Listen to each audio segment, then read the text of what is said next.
Meet Joe Knox, prospector. He's been in the mining business for nearly 30 years, one of the real old-timers. And what's more, I'd say he enjoyed every minute of it. No bosses to bother him, going where he liked, when he liked. All he needed was a few simple tools, a canoe, an axe, a pick, and a lot of experience.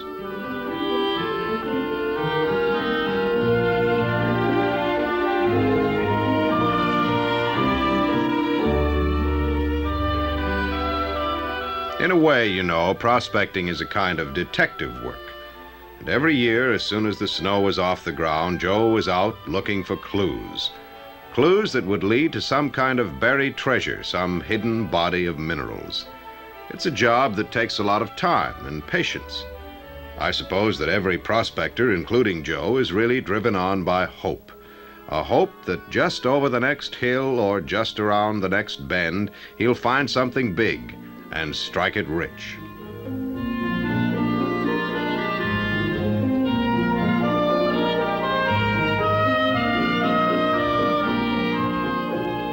About 3 years ago, Joe discovered a small outcrop with a good showing of copper, lead, and zinc. In fact, it looked so good that after he examined the ground around it, he decided to stake a group of claims. Didn't take him long to blaze a line around the sides of each claim and cut a post for each corner.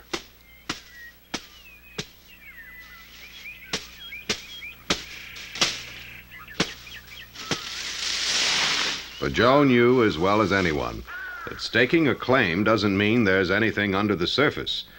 It just gives you a fair chance to find out. The only way Joe could learn the real value of his claim was to dig a hole and look below the surface. But that takes time and money. Joe soon discovered, though, it was almost as hard to raise the money as it was to find the claim itself. After he'd failed to interest some promoters and some other big mining companies, he came up to our office. Bill Olson, our chief geologist, was quite interested and asked to see some samples. A geologist with a big company like ours, you see, is a kind of detective, too. He's always looking for interesting clues, no matter where they come from. Finally, Bill said that after he'd examined the situation a little more, he might be able to make a deal with Joe. Well, that started a piece of detective work that cost us nearly $250,000. First of all, Bill asked some of the staff to check over all the government maps and reports for any useful information. Then, Jean Hertz, one of our young geologists, went to work collecting aerial photographs. From our files and from the Air Force, she assembled a complete picture of the area around Joe's claim. Studying the photos, she got some useful clues about the rock structures. Their trend seemed to show there was a good chance of finding ore deposits and maybe a future mine. Well, when Bill looked at all of the material, he was really interested in Joe's find. To Bill, the area looked even better than one up north we were working on. And at our exploration meeting, he gave some pretty good arguments in favor of it. So we decided to make a deal with Joe. A cash payment plus a share in anything we made from his claims. We also decided to start a survey project around Joe's discovery.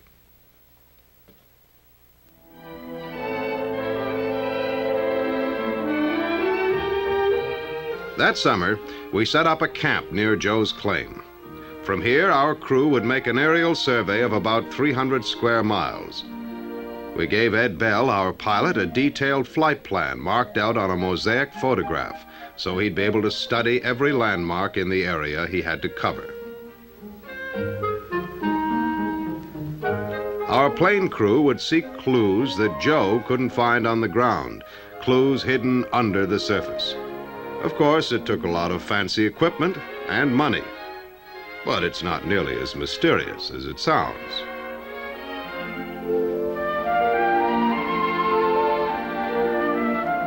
First of all, a special kind of camera was set up to take a continuous photograph of the ground. So even if the plane drifted off course a little, we'd have a picture of the exact path it followed.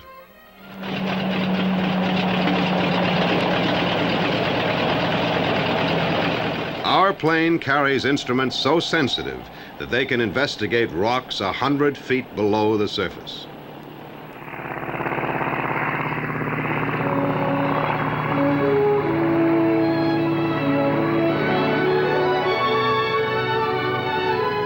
As Ed held the plane about 200 feet above the ground, electronic instruments in the cabin and on the wingtips measured two things: changes in the Earth's magnetic field and how well the rocks below could carry an electric current.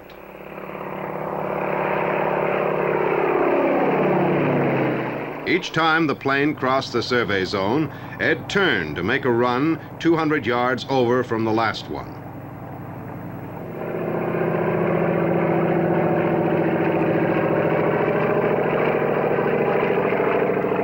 So, as the plane flew back and forth across the area, our instruments recorded the characteristics of the underground rocks. Each swing of the recording pens indicated something unusual about the rocks below, another clue, perhaps an ore body of copper, lead, or zinc.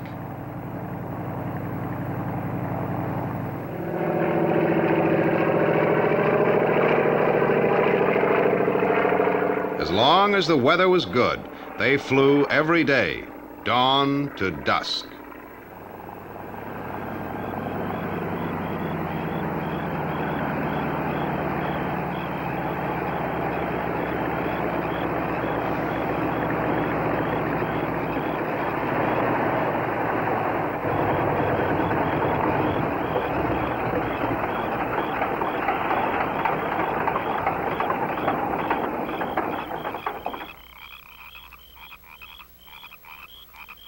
While flying operations were still going on, the staff at our headquarters camp was busy processing each day's films and recordings.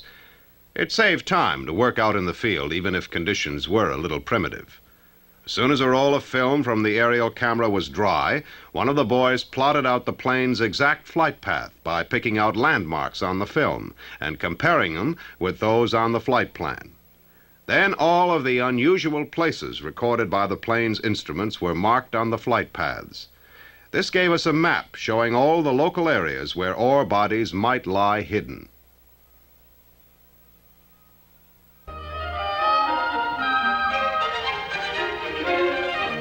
While the aerial survey went without a hitch, there was still a lot more information to gather.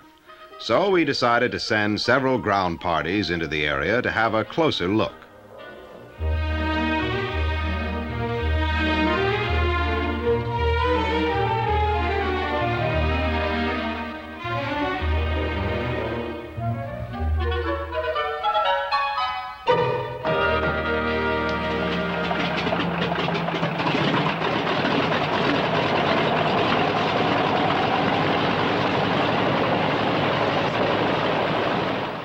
Our air survey map certainly narrowed down our search. Instead of having 300 square miles to cover, the ground parties could concentrate on 60 promising small locations. The net was closing in.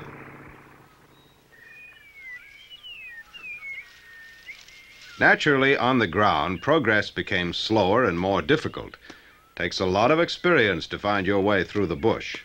So we hired some expert woodsmen like Jules LeBlanc to mark out the exact locations for our ground tests. As a result, the ground parties could follow along with their sensitive survey equipment without too much trouble.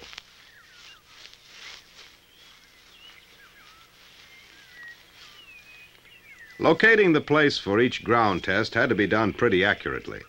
It was the exact spot on our air survey map where the instrument showed there was something unusual.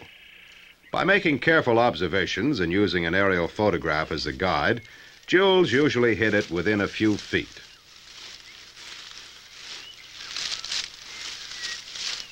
Behind each woodsman, a survey party followed the trail he had blazed.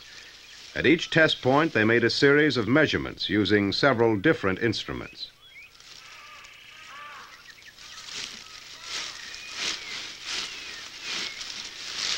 One of these was an electromagnetic unit, something like the one in our plane, which measured the amount of electric current the underground rocks could carry. It set up a magnetic field which caused a current to flow through the rocks. Then, by measuring the strength of the current passing through the rocks in different positions, the crew could trace out the exact location of the best electrical conductors, an important clue to the kind of formations we were after. At each test point, they also used a gravity meter to measure the density of the rocks underground. This gave us another helpful clue, as the rocks we were looking for were very dense and heavy. The survey parties got still more clues with a gadget called a self-potential meter. You see, the formations we wanted had yet another characteristic. They usually set up a small electric current of their own, like a flashlight battery. By simply pushing 2 pots filled with chemicals into the ground, the crew could detect the presence of the current between them and measure its strength.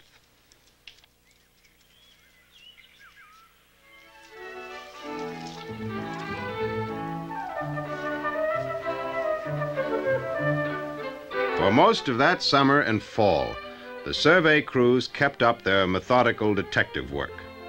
One by one, they eliminated the locations that didn't have all the characteristics of an ore body. In addition to electrical and gravity tests, they gathered samples of soil and vegetation to find out by chemical tests if they had absorbed any trace of minerals from the rocks below. When the ground survey was finished, we all got quite a surprise. We found that Joe's original claim didn't look so good after all. But several miles away, there were 3 other locations with all the characteristics of ore bodies. Well, there was only one way to find out what we had.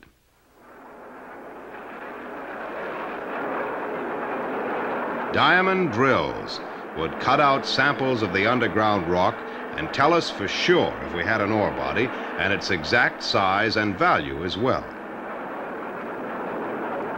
Believe me, while the drilling went on, the suspense was terrific. The first 2 locations were duds, no ore body. Everything depended on number 3. Well, samples from number 3 showed an ore body, all right, a big one, mostly copper. We even built a model of it. The catch is, the ore's not very rich, and it's very expensive to mine. So now we've got to figure out a cheap way to mine it or wait for the market price to go up. Still, that's the mining business for you. What's Joe Knox doing these days? Oh, he's out in the bush again, looking for that big discovery. After all, there are still some minerals, like gold, for instance, that don't show up, even on the latest instruments.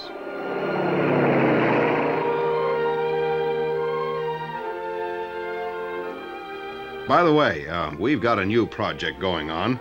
We started an aerial survey just a few days ago. And this time, I think we'll strike it rich.